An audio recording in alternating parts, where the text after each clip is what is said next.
Kids start learning math the moment they start exploring their surroundings.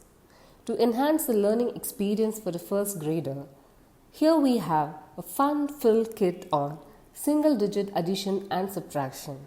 In the very first activity, kids will be creating their own scenario by placing and removing magnetic coins.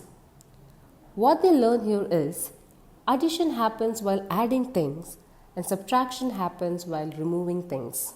Puppets are a very good way to retell information to children.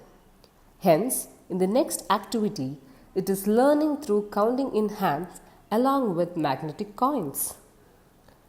Here, the kid will fold and unfold the fingers to enact the addition and subtraction done in one's hand.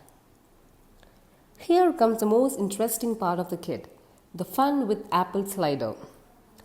As the slider slides down, the basket keeps collecting apples, which is addition.